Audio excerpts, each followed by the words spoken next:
கறி குழம்பெல்லாம் வைக்கும்போது பாருங்கள் வாசம் செமையாக இருக்கும்.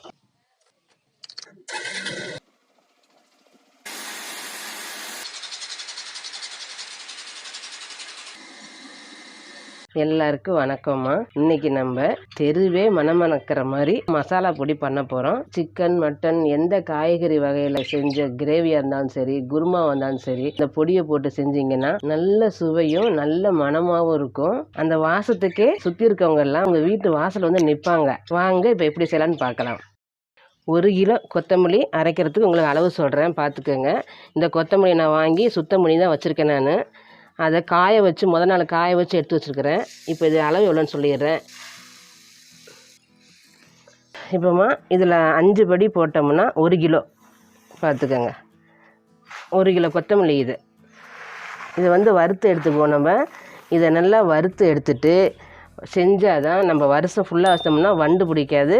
அதிலே எப்படி செஞ்சோமோ அதே மாதிரி வாசத்துலேயும் டேஸ்ட்லேயும் அப்படியே இருக்கும். இப்போ வந்து ஒரு படியாக போட்டு வறுத்து எடுத்துக்கலாம். கொஞ்சமாக போட்டால் தான் கீழே மேலே சிந்தாமல் நம்ம வறுத்து எடுக்க கரெக்டாக இருக்கும். கொஞ்சம் சூடு ஏறினாலே போதும், ரொம்ப வறுக்க வேண்டியதில்லை. இப்போ வந்து உருளைக்கிழங்கு வறுக்கிறோம், பாவக்காய்க்கு போடலாம், வாழைக்காய் வறுவல் பண்ணும்போது அது போட்டுக்கலாம், சேனக்கிழங்கு வறுவல் பண்ணும்போது போட்டுக்கலாம். இந்த மாதிரி எந்த பொருள் வறுவல் பண்ணிங்கனாலும் இந்த பொடியை போட்டு பண்ணுங்கள், சூப்பராக இருக்கும். காரம் மட்டும் மிளகாத்தூள் அப்புறம் வேணால் தனியாக கொஞ்சம் சேர்த்துக்கோங்க. இதில் மிளகாத்தூள் கம்மியாக தான் போடுவோம் மிளகாய், அதனால் காரம் பற்றாது. மிளகாத்தூள் தனியாக போட்டு சேர்த்துக்கணும். ரைட்டா? பாருங்கம்மா, கொத்தமல்லி நல்லா வறுபட்டு வந்துருச்சு, நல்லா வாசம் வருது. இப்போ இந்த டைமில் எடுத்துடலாம். பாருங்கள், சூடு நல்லா ஏறிடுச்சு, வாசம் வந்துருச்சு. ஒரு குலுக்கி ஸ்டவ்வை குறைச்சி வச்சுட்டு எடுத்துக்கலாம். இதே மாதிரி மீதம் இருக்க கொத்தமல்லியெல்லாம் வறுத்துக்கலாம். கொத்தமல்லியெல்லாம் வறுத்து எடுத்தாச்சுமா. வறுத்து இருக்கிறத பாருங்கள், கருகக்கூடாது. இது நாட்டு கொத்தமல்லி பாருங்கள், சின்னதாக இருக்குது. நாட்டு கொத்தமல்லி தான் குழம்புக்கு டேஸ்ட்டாக இருக்கும். இல்லை கிடைக்கலையா, பெரிய கொத்தமல்லி கிடச்சலாம் எடுத்துக்கோங்க, வாங்கிக்கோங்க. இந்த மாதிரி வறுக்கணும், கருகாமல். அந்த கோல்டன் கலர் வந்திருக்கு பாருங்கள், அந்த மாதிரி எடுத்துக்கணும். நல்லா அப்படி கிண்டி விட்டுருங்க, அப்போ தான் ஆறும். மிஷினுக்கு கொண்டு போகும்போது ஆறி இருக்கும். இது மிஷினில் தான் அரைக்க முடியும். 1 கிலோ கொத்தமல்லியும் நம்ம மிக்சிலாம் அரைக்கக்கூடாது, நைஸாக வராது. நம்ம அடுத்து என்ன பண்ணலான்னு பார்க்கலாம் வாங்க. பாருங்கம்மா, இது வந்து 100 கிராம் பிடிக்கிற டம்ளரு, சின்னது பாருங்கள். இதில் வந்து நான் 1 டம்ளர் அரிசி, பச்சரிசி, இது பச்சரிசி தான் போட்டு வறுக்கணும். போட்டு வறுத்து எடுத்துக்கோங்க. 100 கிராம்மா, 100 கிராம் பச்சரிசி போட்டுக்கிட்டோம். எடுத்து கொட்டும் போது அடுப்பை குறைச்சி வச்சுக்கோங்க, வேஸ்ட்டு அனலை விடாதீங்க. இப்போ அனலை ஜாஸ்தி வச்சு வறுத்துக்கலாம். அரிசி எப்போதும் போட்டோன்னே வறுபடாதுமா, கொஞ்சம் நேரம் சூடு ஏறி அதுக்கப்புறம் தான் பொரிஞ்சு வரும். அது வரை கிண்டிக்கிட்டுருங்க. அரிசி பாருங்கம்மா, நல்லா பொரிஞ்சிருச்சு, கலர் மாறிடுச்சு. நம்ம இதுக்கு மேலே விட்டோம்னா கறியிடும். அடுப்பு வந்து இறக்கிடலாம். இதையும் இதிலே கொட்டிக்கலாம். கடலைப்பருப்பு 100 கிராம் போட்டுக்கலாம். பாருங்கள், அது 100 கிராம் போட்டுக்கலாம்.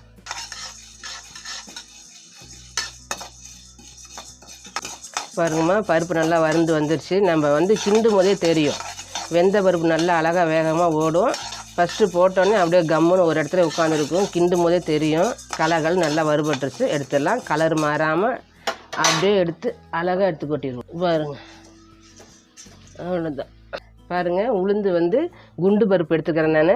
அந்த உளுந்து போட்டால் தான் நல்லாயிருக்கும் எல்லாத்துக்குமே. இப்போ வந்து இதுவும் 100 கிராம் தான் போட்டு வறுத்துக்கலாம். எல்லாமே ஒரே பதமாக தான் வரும் பாருங்களேன். கரெக்டாக எல்லாத்தையுமே 100 தான் போடணும். ஜாமான் எல்லாமே, ஜீரகம் மட்டும் கொஞ்சம் கூட போகிற மாதிரி வரும். நான் இப்போ சொல்கிறேன். நம்ம எந்த ஜாமான் வறுத்தாலும் அந்த வறுத்து நல்ல பதமாக வரும்போது ஒரு வாசம் ஒன்று வரும், கபகமன்னு.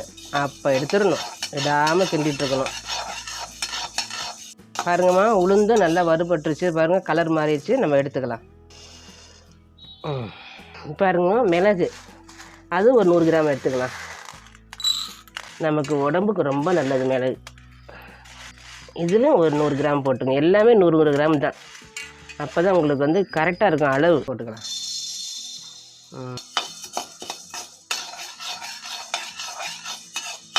பாருங்க, மிளகு நல்லா வறுந்து வந்துடுச்சு. இந்த புகை வருது பாருங்கள், நல்லா வெடிச்சதுக்கப்புறம் புகை வரும். இந்த டைமில் எடுத்துடணும். புகை வந்ததுன்னே எடுத்துடணும், அது விட்டோம்னா கறியிடும். சோம்பு வந்து ஒரு 150 கிராம் போட்டுக்கலாமா. அதுதான் செரிமானம் கொடுக்கும், குழம்புக்கு வாசமும் கொடுக்கும். சோம்பு 150 கிராம். இன்னொரு அரை கிளாஸ் எடுத்துக்கலாம். சோம்பு 150 கிராம். இதெல்லாம் டக்கு டக்குன்னு வேக வேகமாக வறுபட்டுரும். சீக்கிரமாக வறுத்து எடுத்துடலாம். வாசம் வருது. சோம்பு பாருங்கள், வறுபட்டோன்னே நல்லா வாசம் வருது பாருங்கள், கம கமன்னு சூப்பராக வெடிக்குது பாருங்கள். நல்லா வறுபட்டுருச்சு. நம்ம இப்போ எடுத்துக்கலாம்.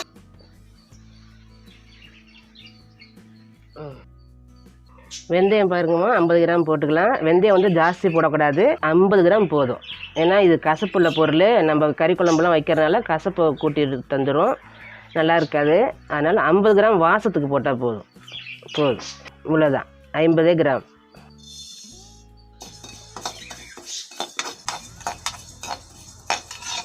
வெந்தயம் பாருங்கள் நல்லா வறுபட்டுருச்சு. இப்போ எடுத்துடலாம்.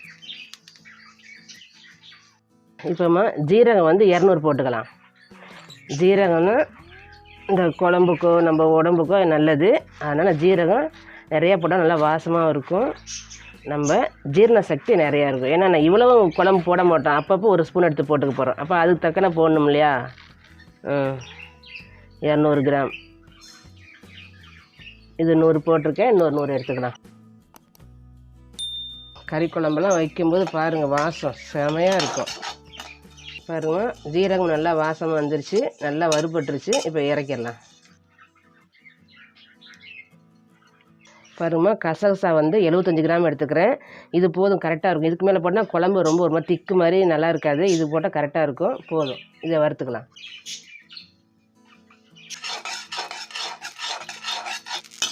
நல்லா பொரிஞ்சிருச்சு பாருங்கள், எடுத்துடலாம் இப்போ.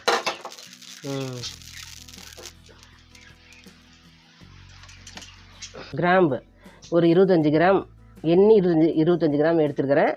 அதையும் போட்டு வறுத்துக்கலாம்.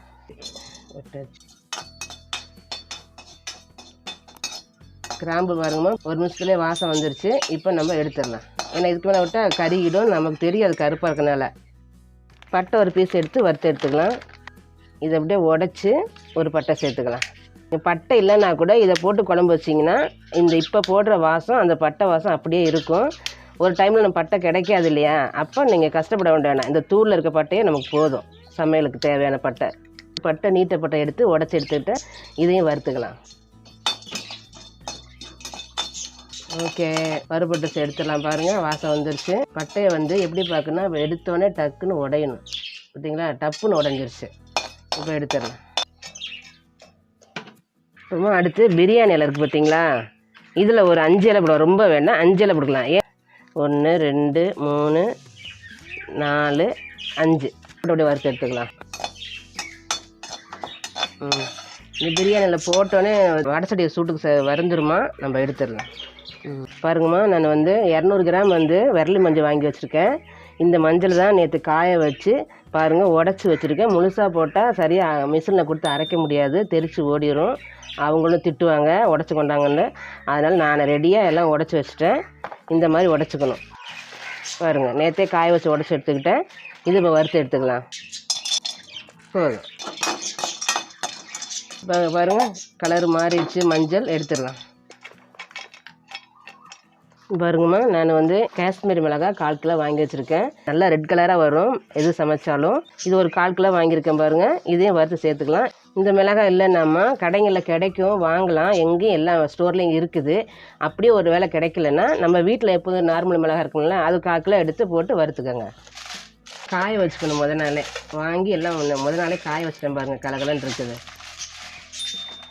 கொஞ்சம் சூடு ஏறினோடனே போதும், எடுத்துடலாம். போதுமா, உடனே ஆஃப் பண்ணலாம். இப்போ பாருங்கம்மா, இது வந்து கருவேப்பிலை போடணும் வாசத்துக்கு. கருவேப்பிலை பிள்ளைங்க சாப்பிட மாட்டாங்களா, இப்படி குழம்பு ஐட்டத்தில் சேர்த்துக்கிட்டோம்னா நம்ம வயிற்றுக்குள்ளே போய் பிள்ளைங்களுக்கு கண்ணுக்கு நல்லது. இதை எடுத்து நான் நேற்றே பறித்து நல்லா உணர்த்தி வச்சுருக்கேன் பாருங்கள். இதை வறுத்துக்கலாம். இப்போ ஒரு கிண்டி எடுத்துருவோம். வடசட்டி சூட்டுக்கு அது நல்லா வறுபட்டுருமா, அதனால் ரொம்ப நேரம் வச்சுருக்கேன்னா ஒரு கிண்டி எடுத்து ஜாமான் மேலே போட்டால் வறுபட்டுரும். போதும், வாசம் வந்துடுச்சு. ஸ்டவ்வை குறைச்சிட்டு எடுத்துக்கலாம். சூடு மட்டும் ஏற்றினா போதும், அப்படியே அவ்வளோதாம்மா. வேண்டிய ஜாமான் நல்லா வறுத்து எடுத்துக்கிட்டோம். இதை வந்து நான் மிஷினில் கொடுத்து அரைச்சி வந்து பொடியை உங்களுக்கு காட்டுறேன் பாருங்கள்.